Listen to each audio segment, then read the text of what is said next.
Hello and welcome. We're here at the India Energy Week, and I'm here at the stall of Seros, where I'm joined by the MD and CEO of the company, Mr. Ashish Agarwal. Mr. Agarwal, thank you so much for your time and Thank you so speaking much, to Agarwal. us. First of all, my quick thoughts on the atmosphere that you're picking up, the vision that the minister has outlined for the sector. Your quick take on the energy that you're picking up here. No, I think it's incredible. It is not just India Energy Week for the energy, but the sheer energy we see all around here. It's very impressive the way this event has been put together.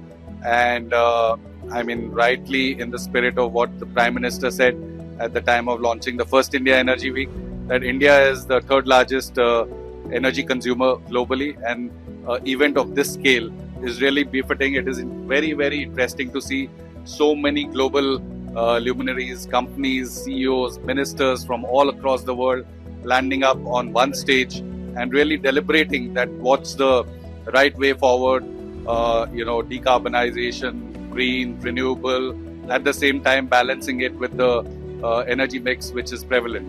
Right. So clearly, the focus is on successful energy transition, but at the same time preserving energy security.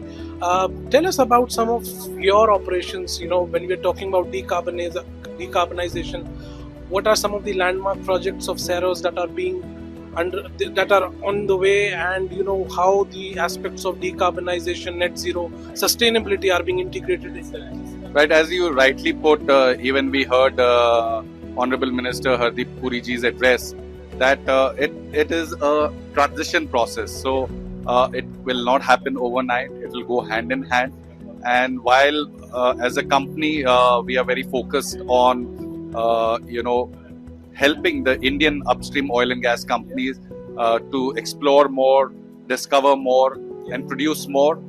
So we provide the whole array of services, right from drilling for oil and gas sector, directional drilling, also well completion like coil tubing, nitrogen pumping, cementing, well testing, etc. So we have end-to-end portfolio, and some of these things really is an import substitution technologies which have been the forte of only Western companies.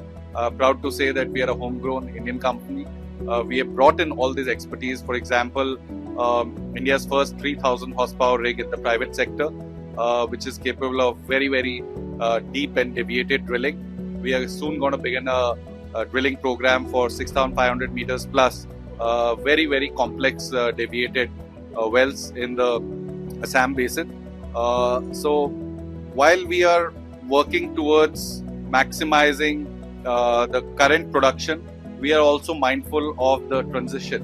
And so Seros is playing its own role in also putting India on the global geothermal map. We are helping explore the geothermal energy potential in India, and which is our contribution really to the green transition. Very quickly, if you could just shed some light on some of your key projects, be it in Ladakh or Assam. What's so special? What's that first of a kind element in them? So we are doing some very, very interesting projects. For example, we are doing a drilling campaign with Oil India as our client. These are extremely complex, deep deviated wells for which we have brought 3,000 horsepower rig package equipment, and we are looking to start this campaign. This is, like I said, import substitution, first of its kind, and we are very, very, very excited about it.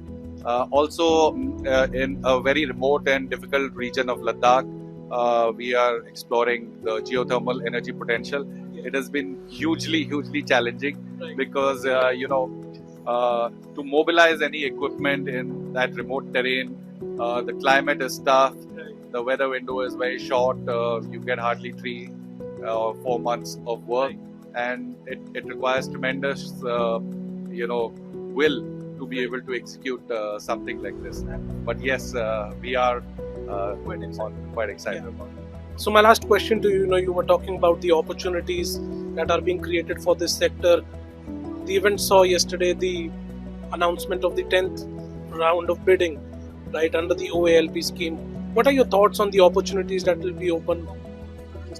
Yeah, India is a is a growing country with a 7% GDP growth annually. There's a direct correlation to the energy requirement.